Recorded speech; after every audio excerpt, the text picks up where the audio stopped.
जय श्री राम दोस्तों। श्री नारद मुनि बड़े ही तपस्वी और ज्ञानी ऋषि हुए, जिनके ज्ञान और तप की माता पार्वती भी प्रशंसक थी। तभी एक दिन माता पार्वती श्री शिव से नारद मुनि के ज्ञान की तारीफ करने लगी। शिव ने पार्वती जी को बताया कि नारद बड़े ही ज्ञानी है, लेकिन किसी भी चीज का अहंकार अच्छा नहीं है। एक बार नारद को इसी अहंकार के कारण बंदर बनना पड़ा था। यह सुनकर माता पार्वती को बहुत आश्चर्य हुआ। उन्होंने श्री शिव भगवान से पूरा कारण जानना चाहा। तब श्री शिव ने बतलाया, इस संसार में कोई कितना ही बड़ा ज्ञानी हो, लेकिन श्री हरि जो चाहते हैं वो उसे बनना ही पड़ता है। नारद को एक बार अपने इसी तप और बुद्धि का अहंकार हो गया था, इसीलिए नारद को सबक सिखाने के लिए श्री विष्णु को एक युक्ति सूझी। हिमालय पर्वत में एक बड़ी पवित्र गुफा थी। उस गुफा के निकट ही गंगा जी बहती थी। वह परम पवित्र गुफा नारद जी को अत्यंत सुहावनी लगी। वहां पर के पर्वत, नदी और वन को देखकर उनके हृदय में श्री हरि विष्णु की भक्ति अत्यंत बलवती हो उठी और वे वहीं बैठकर तपस्या में लीन हो गए। नारद मुनि की इस तपस्या से देवराज इंद्र भयभीत हो गए कि कहीं देवर्षि नारद अपने तप के बल से उनका स्वर्ग नहीं छीन ले। इंद्र ने नारद की तपस्या भंग करने के लिए कामदेव को उनके पास भेजा। वहां पहुंचकर कामदेव ने अपनी माया से वसंत ऋतु को उत्पन्न कर दिया। पेड़ और पत्ते पर रंग बिरंगी फूल खिल गए, कोयलें कूकने लगी और भौरे गुंजार करने लगे। कामाग्नि को भड़काने वाली शीतल मंद सुगंध सुहावनी हवा चलने लगी। रंभा आदि अप्सराएं नाचने लगी, किंतु कामदेव की किसी भी माया का नारद मुनि पर कुछ भी प्रभाव नहीं पड़ा। तब कामदेव को डर सताने लगा कि कहीं नारद मुझे श्राप न दे दे, इसलिए उन्होंने श्री नारद से क्षमा मांगी। नारद मुनि को थोड़ा भी क्रोध नहीं आया और उन्होंने कामदेव को क्षमा कर दिया। कामदेव वापस अपने लोक में चले गए। कामदेव के चले जाने पर नारद मुनि के मन में घमंड हो गया कि मैंने कामदेव को जीत लिया।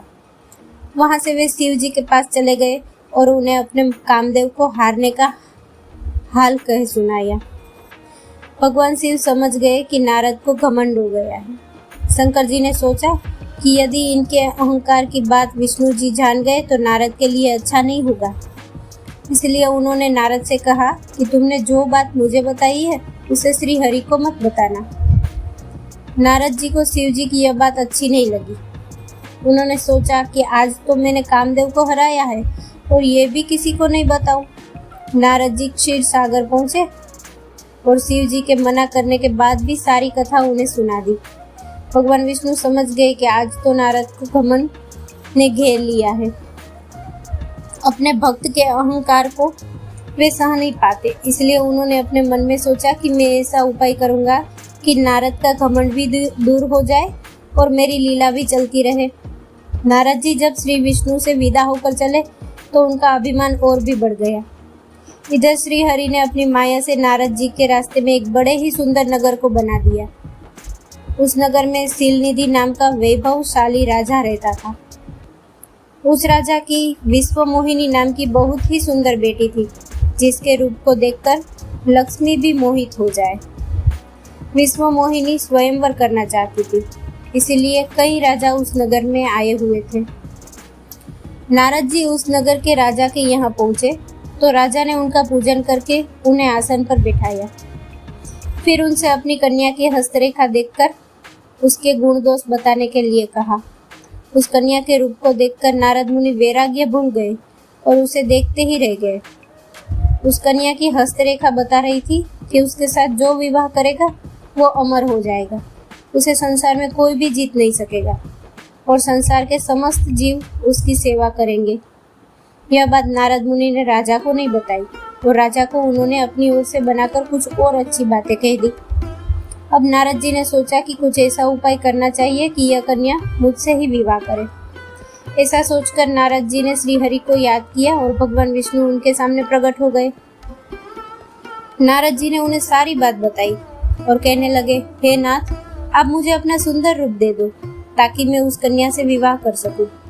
भगवान हरि ने कहा, हे नारद, हम वही करेंगे जिसमें तुम्हारी भलाई हो। यह सारी विष्णु जी की ही माया थी। विष्णु जी ने अपनी माया से नारद जी को बंदर का रूप दे दिया। नारद जी को यह बात समझ में नहीं आई। वो समझे कि मैं बहुत सुंदर लग रहा हूँ।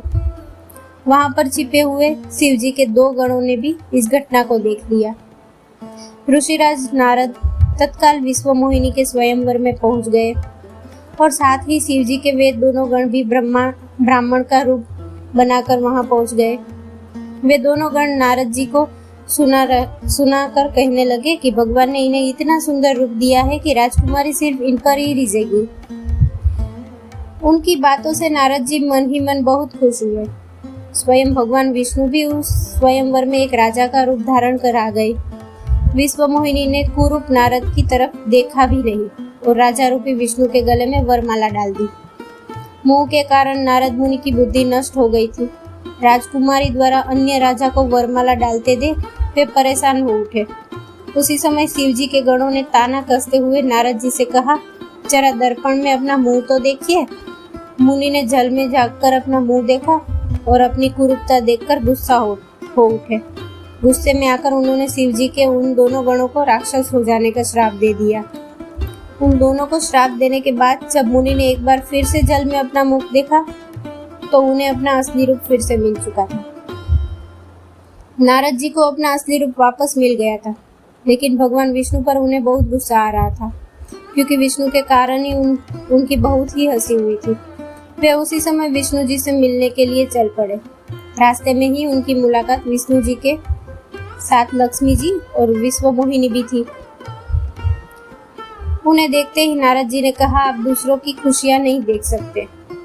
आपके भीतर ईर्ष्या और कपट ही भरा हुआ है। समुद्र मंथन के समय आपने श्री शिव को बावला बनाकर विष और राक्षसों को मदिरा पिला दिया और स्वयं लक्ष्मी जी और कौस्तुभ मणि को ले लिया। आप बड़े धोखेबाज और मतलबी हो, हमेशा कपट का व्यवहार करते हो। हमारे साथ जो किया है उसका फल जरूर पाओगे।